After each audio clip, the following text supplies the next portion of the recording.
My parents ignored me and only cared for my twin. But while my life rose from their neglect, I made sure theirs crumbled beyond repair. My name is Mia. I was born just 3 minutes after my twin sister Chloe. But to our parents, Diane and Gregory Adams, those 3 minutes seemed like a lifetime. From as early as I can remember, I could feel that my world would always revolve around Chloe's overwhelming shadow. Our family lived in a peaceful small town in Vermont. My mother, Diane, was an insurance agent who always dressed impeccably, as if she were ready to go on TV. My father, Gregory, ran an appliance repair shop, constantly busy with tools and orders. On the outside, we looked like an average middle-class family, but if you spent enough time with us, you'd quickly realize who was truly the center of the universe, Chloe. The favoritism started subtly.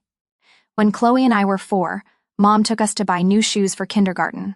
Chloe got to pick a pair of pink suede shoes from the newest collection, while I was handed a pair of faded sneakers marked down by 70%. I still remember the look on Mom's face as she told the clerk, "These will do. She just needs something to wear." From toys to clothes, everything Chloe had was shiny, brand new, and expensive. I usually ended up with items left over in the clearance bins. On our 5th birthday, we had a small party at home. When it was time for gifts, Chloe received an American Girl doll complete with her own wardrobe. And me, I got a crumpled rag doll from the discount store. Guests clapped as Chloe hugged her gift. I just looked down quietly, hiding the lump in my throat. Every holiday felt like a scripted performance. Each Christmas, under the glowing tree, Chloe's gifts piled high like a mountain. I had just a few small boxes wrapped in wrinkled old paper. Even the birthday cake decision was never shared. Every year, Mom asked Chloe what flavor she wanted, and that was it. One year, I mustered the courage to say, "Mom, I like chocolate cake too." She frowned slightly and replied shortly, "Chloe doesn't like chocolate, so we'll get vanilla." Answers like that, repeated over and over, slowly wore me down. And even the way they looked at us was different. When Chloe spoke, our parents would lean in, hanging on to her every word like it was gospel. When I spoke, their eyes would skim past me and land right back on Chloe, smiling proudly at whatever she had just said. The family photos lining our hallway couldn't hide the imbalance either. Chloe was always at the center, holding something bright and special. I stood off to the side, often half hidden behind someone or smiling stiffly. Once, at a parent-teacher conference, my teacher praised my writing skills and even suggested I join an advanced class. But instead of being thrilled, Mom just shrugged and said dismissively, "It's nice that Mia is doing okay, but Chloe is the pride of this family." Slowly, I learned to stay silent, not to ask, not to expect anything. But no matter how hard I tried, the hurt stayed buried inside, like a wound that refused to heal. By the time we were 6, Chloe's schedule was packed like a little star's. Monday was ballet, Tuesday piano lessons, Wednesday painting class, Thursday swimming, Friday acting lessons. Weekends were filled with performances and competitions. And me? Mom handed me a list of homework with a cold reminder. "Mia, you need to be more independent. Don't cause trouble."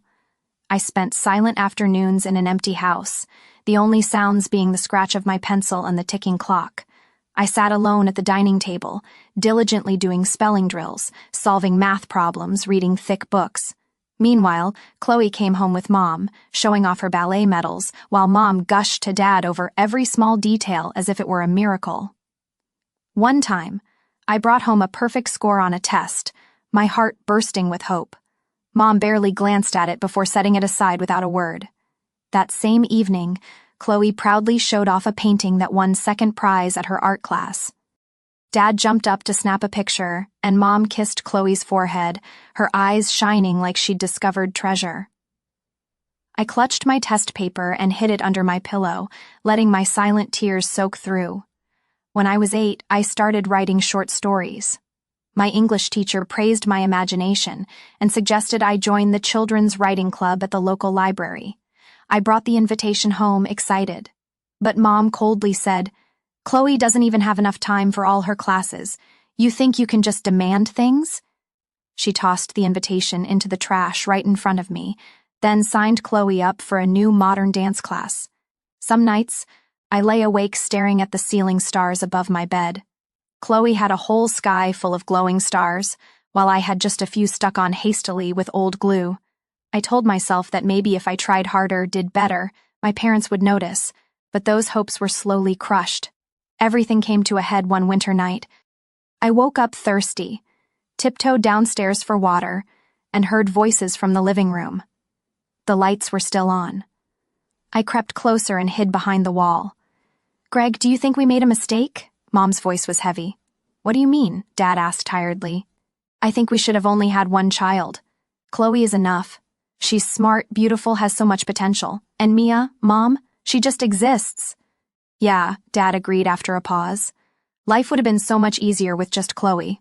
I gripped the glass tightly, feeling winter's chill flood my chest. I turned and ran back to my room, not caring how loud my footsteps were. That night, I buried myself under the covers, biting my lip until it bled to keep from crying out loud. Every word Mom said cut deeper than the last, slicing away the last fragile pieces of hope I had. The next morning, I came down to breakfast, face cold as stone. Mom handed Chloe a brand new, bright red scarf. I got a pair of old knit gloves still smelling faintly of last year's peppermint. Chloe squealed with thanks. I gave a faint smile and tucked the gloves into my coat pocket along with all the nameless hurt. From that day on, I stopped asking. I stopped hoping to join the classes Chloe got to attend. I stopped wishing my parents would see me. Instead, I buried myself in my studies. The only way I knew to prove that I deserved to exist, even if in their eyes I was just an unnecessary shadow next to a dazzling star. I started keeping a journal. Every night, I wrote down my feelings, my suffocated dreams, the words I never dared to speak aloud. I didn't know if those pages could save me from the loneliness, but at least they kept my heart from turning to stone. After that night, I stopped looking to my parents with hopeful eyes. The yearning to be loved, acknowledged, and treated fairly. I wrapped it all up tightly and buried it deep, like a letter that would never be sent. I poured everything into school. While other kids spent afternoons at sports or hanging out, I camped out in the school library surrounded by books. I drilled advanced math problems, dissected tough reading passages, pored over every detail in history textbooks. I didn't study for praise. I studied to prove that even if they never saw me, I could still shine on my own. My English teacher, Miss Simmons, was the first to notice the change. One day after a reading comprehension test, she called me over. "Mia, have you thought about entering the state essay competition? Your test was outstanding." I nodded, a quiet joy swelling in my chest, not because someone demanded it, not to make anyone proud, but because for the first time I felt like I was on the right path. Meanwhile, Chloe's discomfort was growing obvious. Every time a teacher praised me in class, she would slam her hand on the desk or sigh loudly. Once, after Miss Simmons praised my essay during a school assembly, Chloe slammed her book down so hard the whole room turned to stare. At home, I overheard her grumbling to Mom. "Those teachers are obsessed with Mia. I do well too, but they only talk about her." Mom set her tea down and replied dully, "Chloe, don't take it to heart. People tend to pity the less fortunate ones." That comment, instead of hurting me, made me quietly laugh. I didn't need pity. I had real ability, and day by day I was proving it. My grades skyrocketed, my name regularly appeared on the school's honor roll, and I was even invited to serve as a teaching assistant in several subjects. I joined the debate club, the academic team, and won a county-level science competition. Each time awards were announced, I stood proudly on stage under the bright lights, while Chloe sat in the audience. Her face darkened. Chloe grew more impatient and irritable. She started spreading complaints around school, claiming teachers were biased toward me, that the administration was unfair to her. One day, I overheard her telling a group of friends that I was nothing special, just a parrot who was lucky to have teachers on her side. But I didn't respond. I let the numbers speak for me, my grades, my awards, the scholarship interview invitations from top universities. One evening, as I sat at my desk under the soft glow of my lamp, filling out nearly completed scholarship applications, I overheard Mom and Dad talking in the living room. "I think Chloe's starting to feel the pressure," Mom whispered. "She's never had to compete within her own family." "Mia's just overcompensating," Dad replied. "Chloe is still the real hope." I bit down on my pen, not sure whether to laugh or cry. No matter how well I did, in their eyes I would always be a desperate attempt to catch up to a star they had crowned themselves. But this time, I didn't feel sadness. Instead of tears, a quiet strength rose inside me. I wouldn't compete for their love. I would step out of that vicious cycle and rise on my own. The next day, I applied for the school's special advanced program, a program Chloe didn't even qualify for. When I held the acceptance letter in my hand, I knew I had officially started my own journey, a journey that didn't need anyone's nod or approval but my own.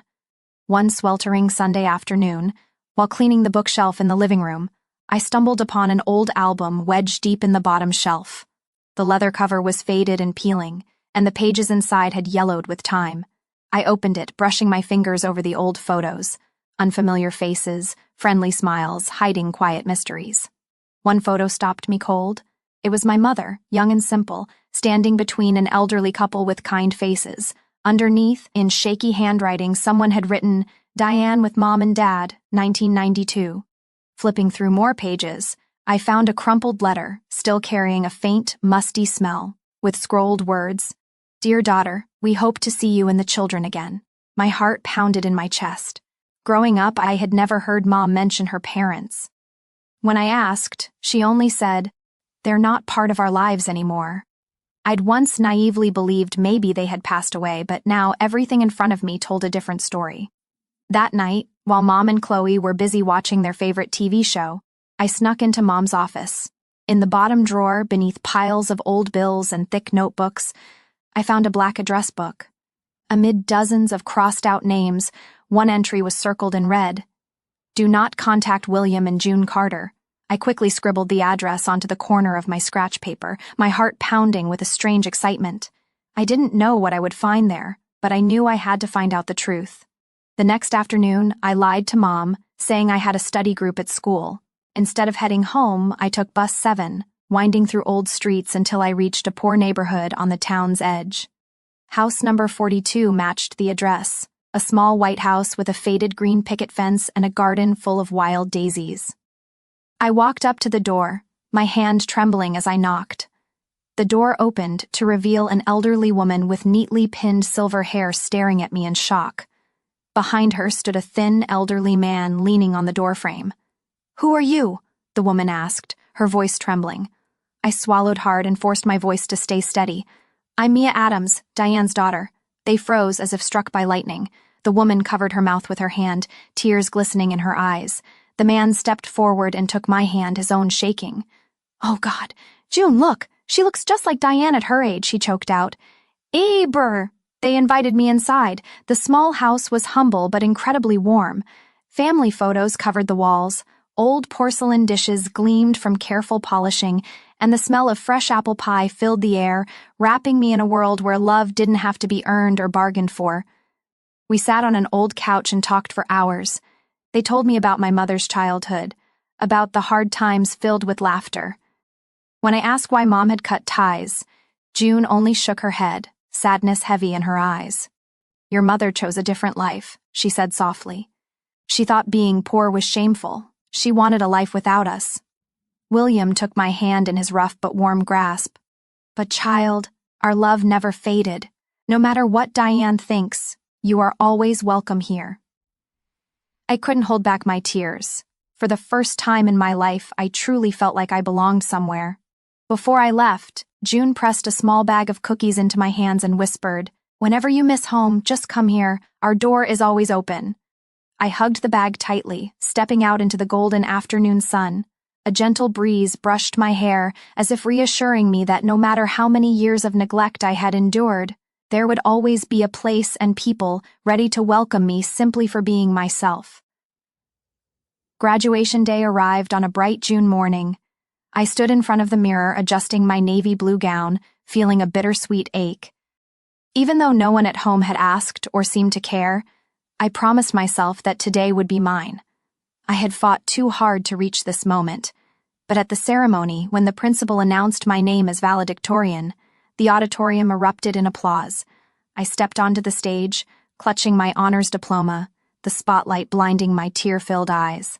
I scanned the crowd for my family. Mom sat in the front row, but instead of watching me, she was whispering with Chloe, both giggling as if the ceremony were nothing more than an interruption in their busy day. As I stepped down, hugging my diploma to my chest, I heard Mom shout, "Chloe, Chloe, look up here!" Out of thousands, she chose the moment Chloe received her certificate of completion to wave and cheer as if Chloe had just won a Nobel Prize. I gripped my purse tightly, swallowing the lump of disappointment rising in my throat. Watching friends receive warm hugs and congratulations from their families only made the emptiness inside me grow. Afterward, the family gathered on the school lawn for pictures. I stood stiffly at the side as Mom eagerly snapped photo after photo of Chloe holding her certificate. Meanwhile, my valedictorian diploma stayed clutched under my arm, unnoticed. That evening, at a half-hearted celebration dinner at home, Mom suddenly beamed with excitement, like she had been waiting all day for this moment. "Guess what?" she announced, rattling the silverware in her excitement. "We're going to Hawaii to celebrate." My heart skipped a beat. Hope, foolish, naive hope, flickered inside me. "Just the three of us," Mom continued sweetly. "Dad, me, and Chloe." I froze. "And you, Mia," Mom said, turning to me with a hollow smile. "You'll stay here to watch the house. Plus, you have your cafe job, don't you?" Ibrakia Chloe burst out laughing, setting her glass down with a loud clink. "Don't worry, Mia, I'll send you tons of pictures. Blue ocean, white sand, 5-star restaurants. You'll feel like you're right there with us." I sat there, my chopsticks slipping from my hand onto my plate, my heart numb. "You understand, right?" Mom pressed, as if all she needed was my nod to enjoy her trip guilt-free. I swallowed hard and forced a smile. "Yes, I understand." That night, as they packed their brand-new luxury suitcases, I sat alone by the window, staring at the twinkling summer stars. I wondered what I had even hoped for: a thank you, a hug, a plane ticket. Those things had never been mine, and they never would be. The next morning, I leaned against the doorway as a taxi pulled up. Chloe, wearing oversized sunglasses and a designer jumpsuit, turned back to wave, her mocking smile clear. "You have a great time, Mia," she sang. "Don't let your little waitress job kill your dreams." The car door slammed shut, and the taxi drove off, carrying their laughter and indifference away from me. I closed the door, slid down against the cold wall, and for the first time in a long while, let myself cry. But the tears weren't just from being left behind. They washed away every foolish expectation I had ever placed on that family. When the tears dried, I stood up, wiped my face, and grabbed my phone. I dialed June's number. "Grandma," I said, my voice shaking but determined. "Can I come over today?" Her familiar, gentle voice answered immediately. "Oh, of course, sweetheart. We're always waiting for you." I hung up, grabbed the bag I had packed the night before, locked the door behind me, and stepped into the world, leaving behind a house full of cold emptiness. A new chapter was waiting for me, and this time, I wasn't looking back. When I arrived at the little white house, William and June were already standing on the porch. Their faces lit up as if they were welcoming a very important person. June pulled me into a warm hug, and William gently patted my back, a simple gesture that somehow healed years of silent wounds. Inside, the house was filled with the comforting smell of toasted bread and cinnamon. A small homemade banner hung on the wall. "Congratulations, sweet Mia." Just a simple line, but it made my heart nearly burst. We shared a lunch that June had prepared: grilled meat, potato salad, and the crispy apple pie she had promised to make just for me. Afterward, William stood up and picked up a small box wrapped in shimmering silver paper. "We have a special gift for you, Mia," he said, his eyes brimming with joy. I opened the box, my heart pounding in my chest. Inside wasn't a piece of jewelry or a book like I expected. It was a gleaming car key. I looked at them, feeling like I was dreaming. "We've thought about this for a long time," Grandma June said with a gentle smile. "You've worked so hard. You deserve it." I ran outside where a brand new silver Lexus was parked, shining under the late afternoon sun. I stood there, hands covering my mouth, eyes filled with tears. In my whole life, I had never imagined receiving a gift just for me, let alone something so extravagant. "What? How could you?" I stammered. Grandpa William chuckled, his kind smile deepening the lines at the corners of his eyes. "When your mother left, we invested our small savings into a few tech projects. Luckily, they did far better than we ever dreamed, but living simply is in our blood, so we barely spent anything. We saved it for what truly matters." I hugged them tightly, unable to say anything except let my silent tears fall on their shoulders. And it didn't stop there. As we sat back in the living room, Grandpa William pulled out a pale blue envelope. Remember when you talked about applying to college? He asked, handing it to me. With trembling hands, I opened it. Inside was a copy of an acceptance letter from Columbia University with a full-ride scholarship for all 4 years. I was so overwhelmed I couldn't speak. Every quiet effort, every sleepless night studying, every lonely tear, it had all been worth it. Grandma June gently patted my hand, her voice warm as sunlight. We believe in you, Mia. You don't have to work for anyone's approval anymore. You've always been enough. That night, I sat on their front porch, the car key nestled in my palm, watching the sunset paint the sky purple. A new chapter was unfolding in front of me, one where I was no longer a forgotten shadow trailing behind someone else's dreams. I had a real family, a place where love wasn't tied to achievements, image, or expectations, just love for being myself. When they came back from Hawaii, I was already sitting on the bench out front, an iced tea in hand, watching the afternoon sun cast a golden glow on the shiny Lexus parked in the driveway. I didn't rush inside. I wanted to witness the moment when their lies and self-satisfaction crashed into reality. As the taxi pulled up, Mom was the first to step out, her hair perfectly curled under the summer sun. She squinted and shaded her eyes as if the bright light overwhelmed her. Then her gaze landed on the new car, and she froze like someone had punched the air out of her lungs. Chloe followed, dragging her Gucci suitcase across the concrete. She spotted the Lexus, stumbled a step, then spun around, mouth wide open. What? What is this? Mom stammered, her eyes glued to the car. Dad, still wearing sunglasses, slowly pulled them off, his eyes bulging in disbelief. I stood up, casually twirling the car key between my fingers like it was second nature. Welcome home, I said calmly. Oh, by the way, this is my graduation gift from my grandparents. The air froze for a moment. My parents, who had never cared enough to even ask about my grandparents, now openly showed their greedy yearning. They're still alive? Mom croaked. Not only alive, I smiled, but doing better than you ever imagined. Chloe looked around wildly, as if hoping the scene would vanish, but the Lexus gleamed stubbornly under the afternoon sun. Mom recovered first. She grabbed Chloe's hand, her smile suddenly sugary sweet. Mia, you know Chloe's about to start college. She really needs a good car. This one suits her perfectly. I raised an eyebrow. Are you saying I should give my car to Chloe? Exactly, Dad chimed in, his tone turning sharp. You work at a coffee shop. You don't need a luxury car. Chloe needs it for school, internships, building her future. Chloe stood there, her greedy gaze glued to the Lexus as if it already belonged to her. I laughed, a full, clear laugh that echoed through the still afternoon. It's hilarious, I said, walking toward the car. How you abandoned me, made me fend for myself, and now, seeing me with something, you shamelessly try to snatch it away. Dad stepped forward, his face red with anger. If you refuse to share, then don't expect to stay in this house. Oh, I don't plan to, I replied, popping open the car trunk to reveal neatly packed suitcases. Mom's mouth dropped open. Chloe muttered incoherently. I've been ready for this for a long time, I said firmly. This house, this place that never made me feel like I belonged. I don't need it anymore.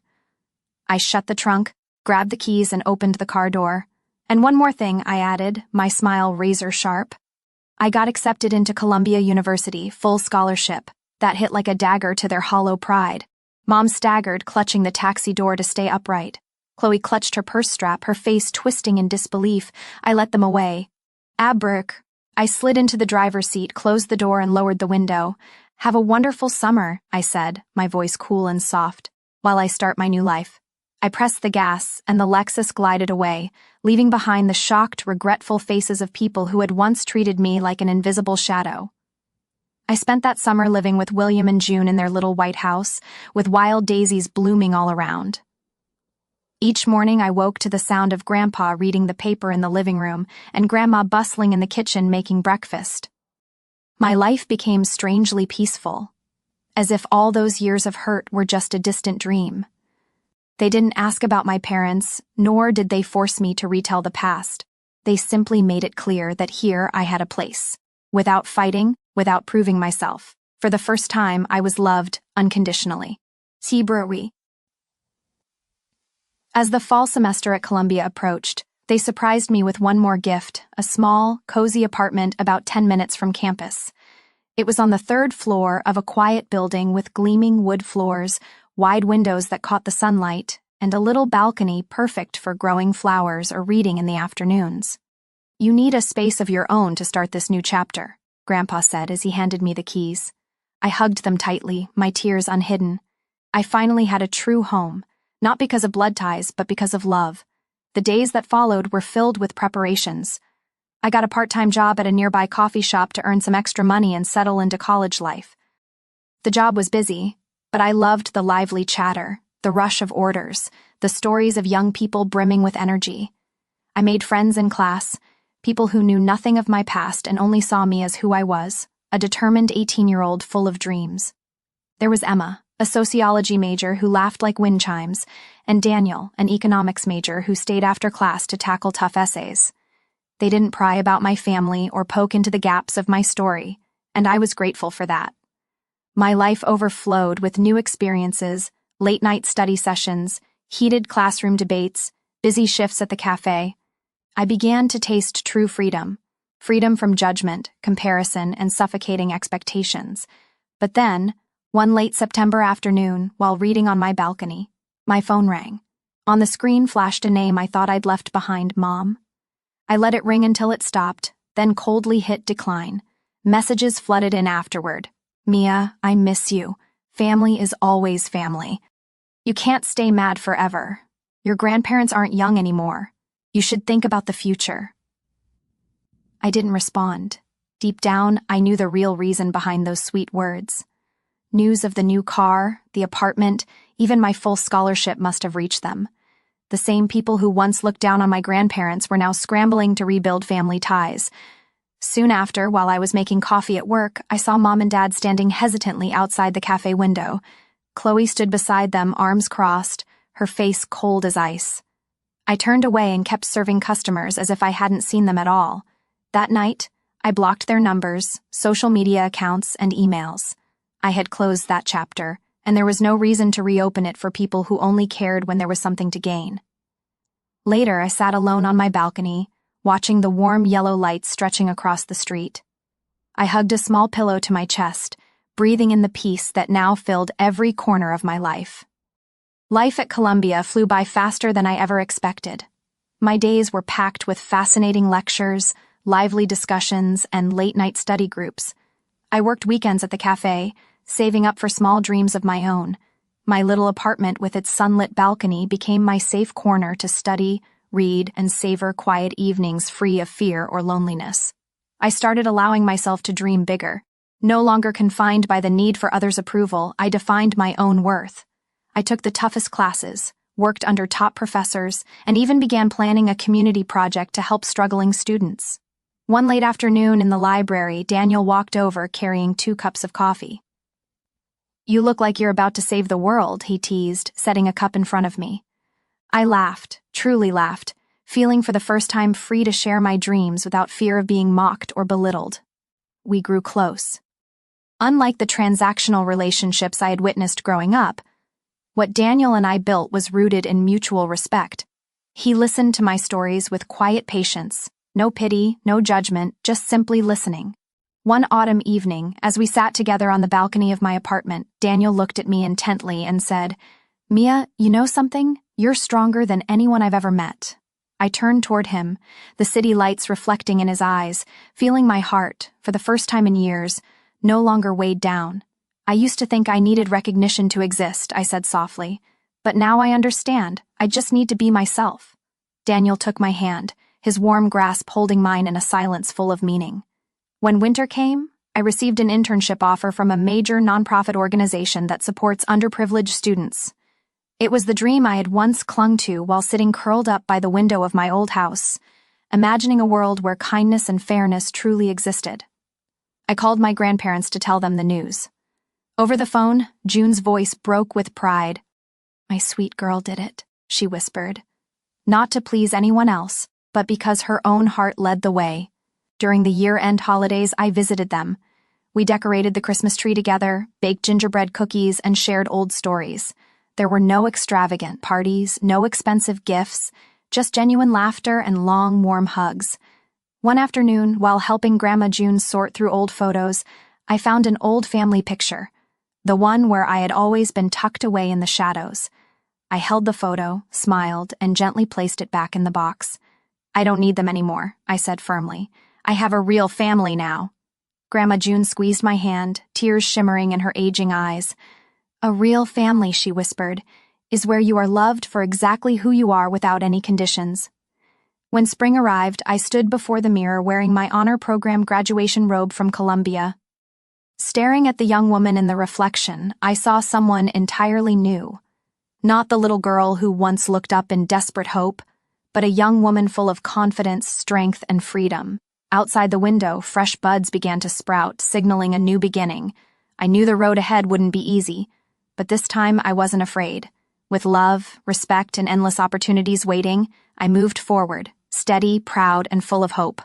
From a little girl once considered an afterthought in her own family, Mia rose through sheer determination and resilience. She no longer chased approval from those who never truly loved her, but instead found her worth through knowledge, genuine love, and the freedom to choose her own life. Mia's journey reminds us that sometimes family isn't where we are born. It's where we are truly loved, and it's we ourselves who write our destiny.